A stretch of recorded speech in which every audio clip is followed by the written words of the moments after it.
السلام علیکم، good evening London میں آپ کو خوش آمدید کہوں گی. میں ہوں آپ کے ساتھ نیلم اسلم. امید کرتی ہوں آپ سب خیریت سے ہوں گے.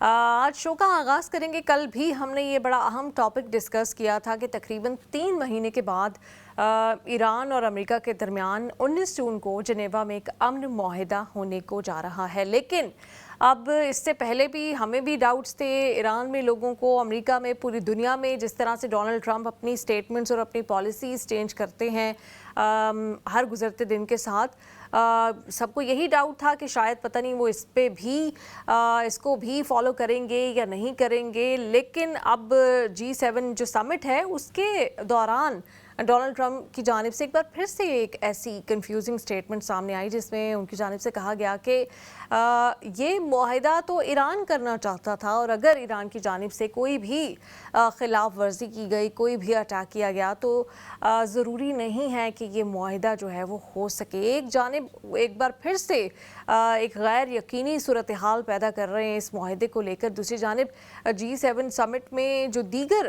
ممالک ہیں ان کی جانب سے اس معاہدے کا خیر مقدم کیا گیا، اور ان کی جانب سے بھی یہ زور دیا گیا ہے کہ لبنان کو بھی اس معاہدے میں شامل کیا جائے.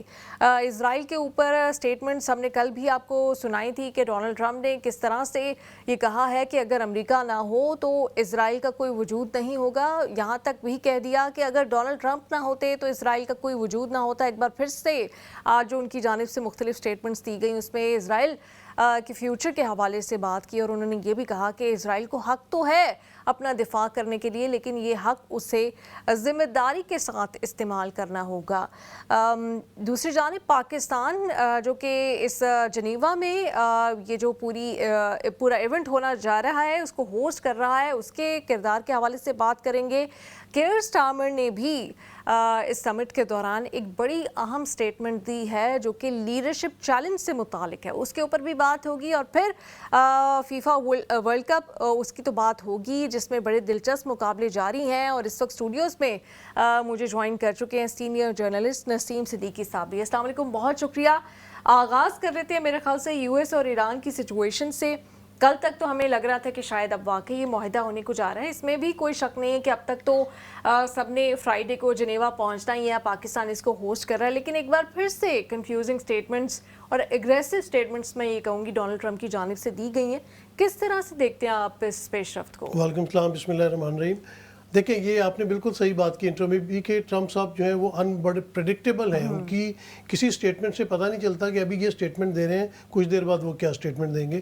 ابھی دیکھنے میں تو یہی آ رہا تھا کہ فرائیڈے کو اس معاہدے کے اوپر عمل درآمد ہوگا اور سوئٹزرلینڈ میں اس کے اوپر سگنیچرز ہو جائیں گے.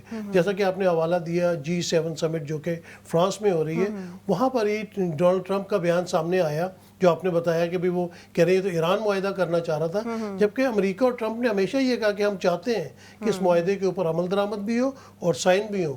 اور اس کے علاوہ انہوں نے کہا کہ میں تو یہ سمٹ اٹینڈ کر کے میں تو امریکہ واپس جا رہا ہوں. تو یہ بڑی ایک عجیب سی بات ہوئی کہ بھئی ابھی تو یہ سوچ رہے تھے کہ یہ جائیں گے سوئٹزرلینڈ اور سائن کریں گے. تو جب تک یہ ہو نہیں جاتا معاملہ تب تک غیر یقینی کی صورتحال برقرار رہے گی. اور میرے خیال سے یہ معاہدہ اگر ہو بھی گیا نا تو مجھے نہیں لگتا کہ اس کے اوپر عمل درآمد ہوگا، کیونکہ امریکہ یا اسرائیل کبھی بھی نہیں چاہیں گے کہ ایران میں جو ہے جس طرح کہا جا رہا تھا کہ اس معاہدے اگر ہو جاتا ہے تو جو پابندیاں لگائی ہوئی ہیں ایران کے اوپر وہ تمام پابندیاں اٹھا لی جائیں گی، اس معاہدے میں شامل ہیں. ان کے جتنے بھی ایسٹس فریز کیے گئے ان کو کھول دیا جائے گا. تو پھر تو ایران کو ایک فری ہینڈ مل جائے گا، اور مجھے نہیں لگتا کہ یہ ایران کو اس طرح فری ہینڈ دینے جا رہے. تو دیکھیں آج بھی کافی اسی طرح سے اگریسو سٹیٹمنٹس دی ہیں کہ ان سے پہلے جو حکومتیں تھیں امریکہ کی وہ ایران کو بڑا فری ہینڈ دیتی رہی ہیں، اور آج تک کسی نے ایران کو جواب نہیں دیا. اور وہ شاید یہ تاثر دینے کی کوشش کریں کہ وہ پہلے ہی امریکی صدر ہیں جنہوں نے کوئی ایران کو جواب دیا ہے. پتہ نہیں ان کا ہسٹری سبجیکٹ تھا جب وہ اپنی تعلیم حاصل کر رہے تھے یا نہیں، لیکن ان کی بڑی لمیٹڈ سی لگتا ہے کہ ہسٹری ہے، کیونکہ ان کو لگتا ہے کہ آج سے پہلے کبھی امریکہ نے ایران کو ٹف ٹائم دیا ہی نہیں.